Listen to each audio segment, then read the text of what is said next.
Whoever said the greatest predator is man clearly hasn't met a Yautja. This is the mythology of Predator.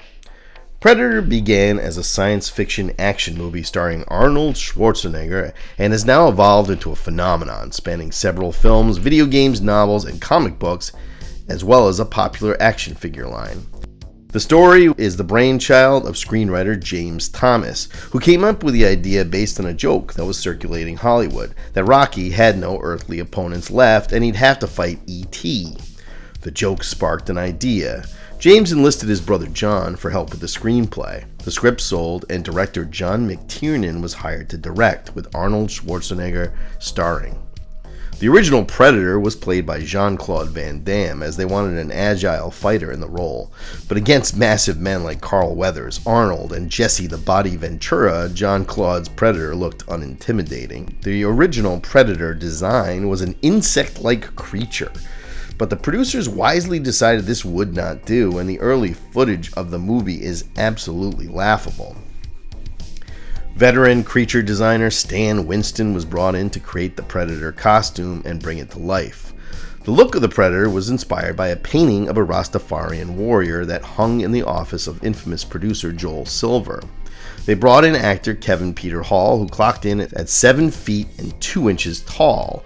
Kevin might be best recognized as one of the misfits of science. The great Peter Cullen, voice of Optimus Prime, produced the voice of the Predator. So when you hear this series of clicks and pops, yes, that's Optimus Prime making them. I thought, okay.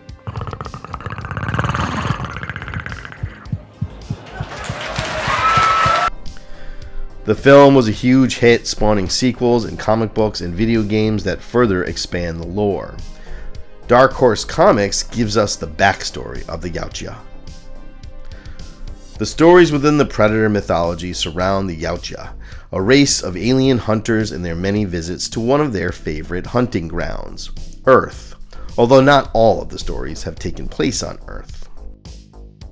The Yautja are a culture that worships the hunt, and it is the goal of a Yautja to prove himself as a hunter by finding worthy prey. The Yautja evolved from an ancient species called the Hishkuten, meaning the people who take territory. The Hish were conquered by an alien species called the Amengi.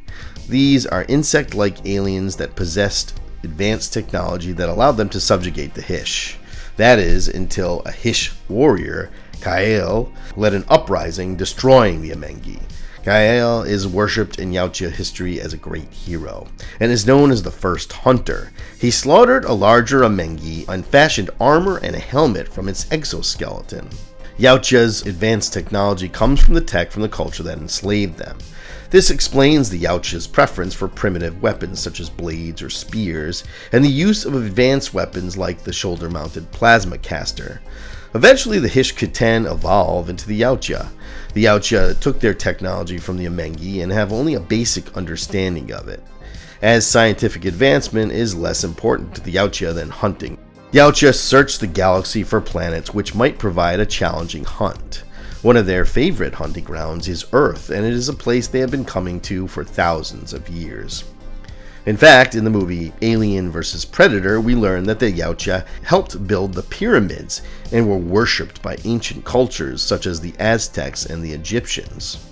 The hunt is a religious experience for a Yautja and gives life its meaning. It is how status is determined in Yautja society, and it is even how Yautja find their mate, as those who succeed on the hunt get the best choice of breeding partners. Yup, even in Yautja culture, dudes will do anything to get laid. Yautja collect trophies from their victims. The most common trophy collected is the spine and skull, but Yautja are occasionally known to take the weapons of their enemies as trophies. Yautja are large humanoid creatures ranging from 7 feet tall in height to larger. Their skin is scaly and reptilian, although the designers modeled the surface of their skin based on the scales of koi. Their dreadlocks, or what have long been seen as dreadlocks, are actual appendages and will bleed if they are cut. The mouth of the Yautja contains mandibles with long piercing teeth that do not appear to be very useful for chewing. Although Yautja wear an armored helmet into battle, a Yautja will show its face to an opponent if it deems it worthy. It is a sign of respect. which usually results in someone saying, "You're one ugly motherfucker." The Yautja are a highly advanced culture capable of intergalactic travel and use both primitive and advanced weaponry. It is preferred for a Yautja to kill with an edged weapon or their bare hands, as the kill has more honor, but all Yautja carry a shoulder-mounted cannon called a plasma caster should they feel outnumbered. The Yautja wear armored helmets that help them breathe and have supercomputers embedded which allow the Yautja to see in a variety of spectrums, such as infrared. This has often resulted in their downfall. The helmet can also be used to analyze their prey, telling the Yautja if the prey is worthy. Yautja often carry a spear that extends to great length. Commonly, they employ a wrist guard that unleashes blades. The blades vary from dual claw-like blades to a singular massive sword. In addition to these more common weapons, Yautja have been encountered carrying a variety of weapons, such as the spinning smart disc, a razor-sharp frisbee that can be flung through the air and returns to the hand of the one who threw it. They also employ a series of throwing weapons, whips, and employ a net launcher which unleashes a net made up of incredibly strong and sharp wire that can tighten around its victim, cutting through the skin and eventually killing it. This is what causes that cool-looking pattern on the xenomorph skin in Alien vs. Predator. Yautja travel the galaxy looking for worthy opponents, and one's status can be raised by the difficulty of their hunt, as when Deck from Predator Badlands chooses to take on the almost unkillable Kalisk. Young Yautja are raised from birth to be warriors, prepped for the ritualistic hunt. The hunt has a code attached to it, and rules must be followed for the hunt to be considered honorable. Breaking the code can result in a Yautja being exiled. The Yautja Codex. Go forth among the stars and seek only the strongest prey. They shall be your trophy. Become the killer of killers. Yautja are not allowed to kill the sick or those that cannot defend themselves. They are not allowed to kill creatures that are not fully grown yet, and may not kill anything that has a second life attached to it. The Yautja will use the computer attached to its helmet to analyze whether or not the prey is worthy, and will walk away from this prey if it detects sickness or that the creature is pregnant. Part of the code is to leave no trace, which is why if a Yautja is killed, it will set off an explosive attached to its wrist to wipe out any evidence of its existence. While yes, the Yautja do abide by a code, I have heard many a video discussing predators suggesting that the Yautja require a fair fight, and this is clearly wrong. The Yautja is a hunter. It does not want a fair fight, it wants a challenge. If it wanted a fair fight, let's be real, it wouldn't camouflage itself using cloaking technology and use a plasma cannon, and it would only fight guys that look like the Mountain from Game of Thrones. However, if the prey proves itself as a worthy opponent, the Yautja may opt to fight hand to hand, as this will give the kill its greatest value. In order to prepare for the hunt, a Yautja youth is put through an intense training ritual. It is here where the Yautja utilizes a particularly dangerous life form, the xenomorph XX121. The xenomorph and the Yautja have long been in conflict. Yautja have a particular name for the xenomorph. They refer to the alien as Kaende Ameda, or Yautja for hard meat. Yautja capture and collect live xenomorphs, and it is part of an initiation ritual that a young Yautja must hunt down and kill a xenomorph to become blooded. The hunting grounds will be selected, and prey will be lured in so they may be impregnated by the xenomorphs. We get a glimpse of this ritual in the film Alien vs. Predator, where the predators have established a temple under the ice in Antarctica and return to it every 100 years to kill xenomorphs. This ritual hunt is usually done in packs and will often result in the death of a Yautja or two. But hey, it ain't easy being Yautja. It is the ultimate test, and once the Yautja has killed a xenomorph, he will be considered an adult. As part of the ritual, the Yautja will cut off a limb of the xenomorph and use its acid blood to mark their skin. They are now blooded and have earned the respect as true warriors. Although we rarely see female Yautja in the films, they do exist and have been featured in the expanded universe of video games and comic books, although female hunters are less common. The Predator Elites are predators who have amassed a big trophy or two and gain elite status. Predator Elders are clan leaders and often are seen observing the hunt. It is the clan elders that appear after the Yautja have been defeated and offer the victor a souvenir of their battle. A predator warlord is the greatest of all predators and rules the clan through strength. The predator warlord may wear a cape made from the tails of xenomorphs.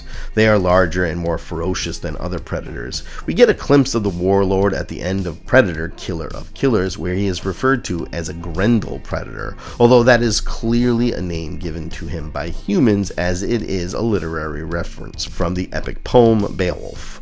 They are also predator matriarchs who run the day-to-day working of Yautja society. This is a highly respected role in Yautja culture.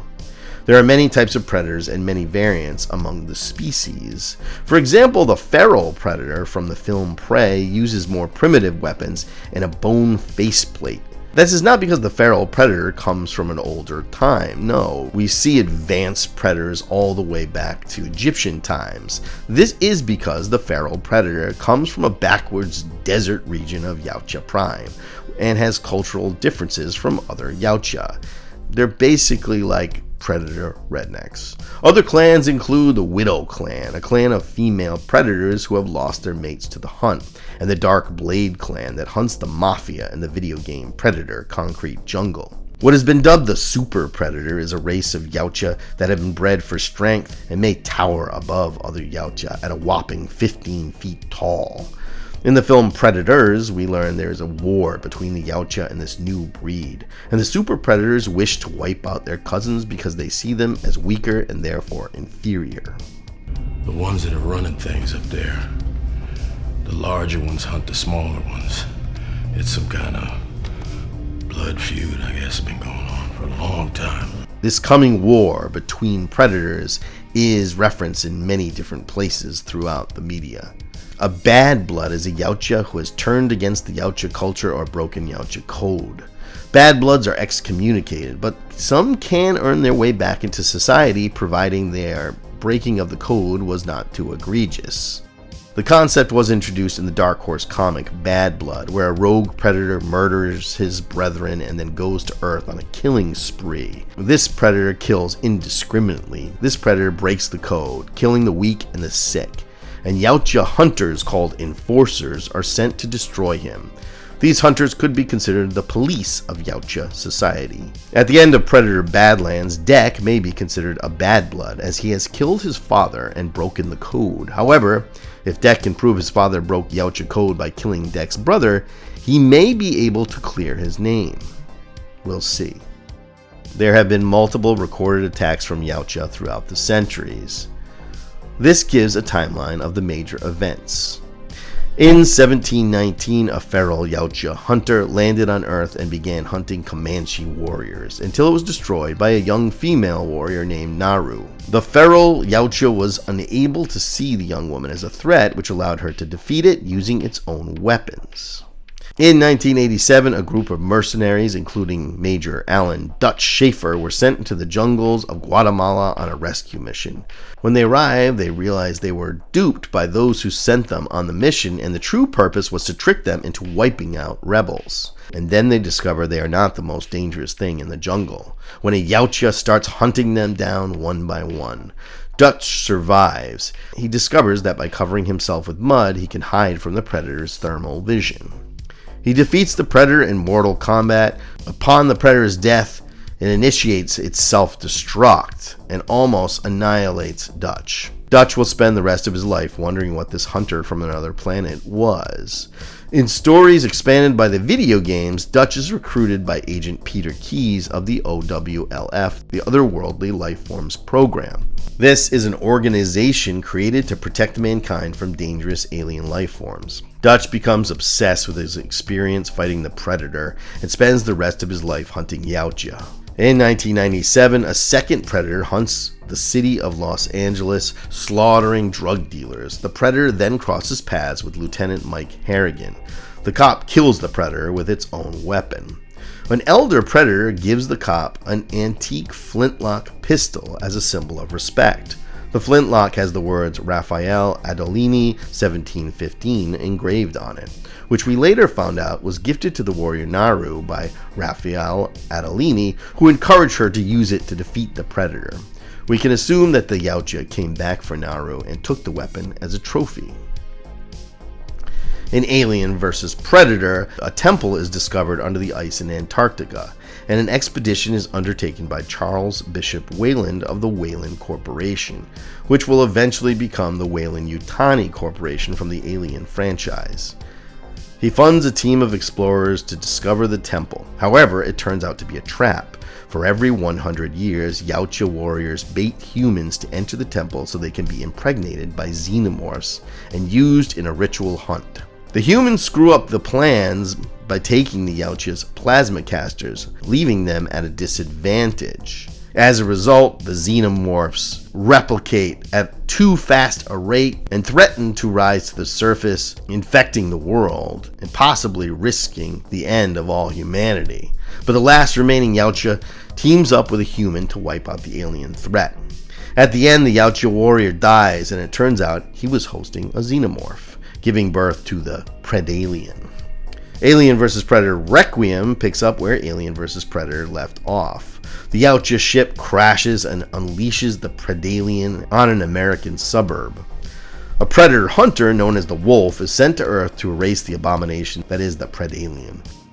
Wolf and the Predalien battle to the death, but the American government, not wanting to allow for a possibility of a xenomorph outbreak, drops a tactical nuke on the town, destroying everything. The Predator in 2018 tells the story of a U.S. Army Ranger who incapacitates a predator and brings the creature in to be studied.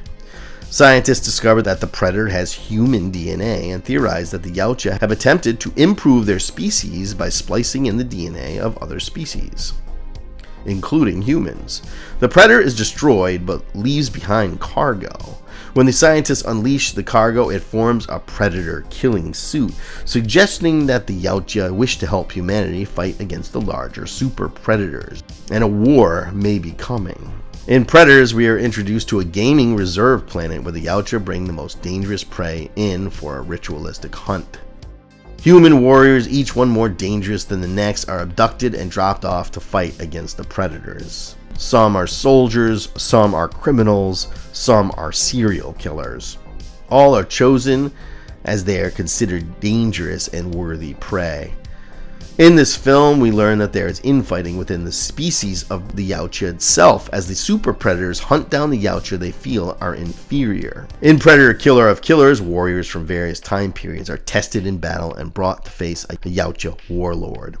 A Viking warrior woman, a ninja warrior, and a World War II era fighter pilot all face Yautja warriors and overcome them. The three battle the Yautja warlord and again prove themselves in battle. In the future, a predator named Dek is outcast from his tribe for being the runt of the litter. His father, ashamed of him, attempts to kill Dek, but he is defended by his brother. The father kills Dek's brother, and Dek escapes. Dek goes on a mission to destroy an impossibly ferocious monster and earn his place in his tribe as a great warrior, and then return to get revenge on his father for the death of his brother. At the end of the film, Dek has killed his own. This makes Dek a bad blood. He will be hunted for the rest of his life. In the final frame of the film, a mothership is introduced, and it is hinted we will finally see a Yautja matriarch in action. But possibly the most horrifying reveal of Yautja culture comes at the end of the animated Killer of Killers. On the Yautja ship, we are shown the sleeping bodies of Naru, Lieutenant Harrigan, and Dutch Schaefer, revealing that for any human who survives an encounter and destroys a Yautja warrior, the fight is not over. At a later date, the Yautja will return, kidnap you, and put you in cryogenic sleep for some unforeseen ritual. But you can't blame the Yautja, for in their culture, the opportunity to fight and die in a hunt is the greatest honor of all. This is the mythology of Predator. And if you enjoyed this video, like and subscribe for more mythologies. And check out the playlist where we explore the mythologies of G.I. Joe, Transformers, He-Man, and more. Oh, and if you hate AI YouTube slop, how about giving me a like for the fact that no AI was used in the making of this video?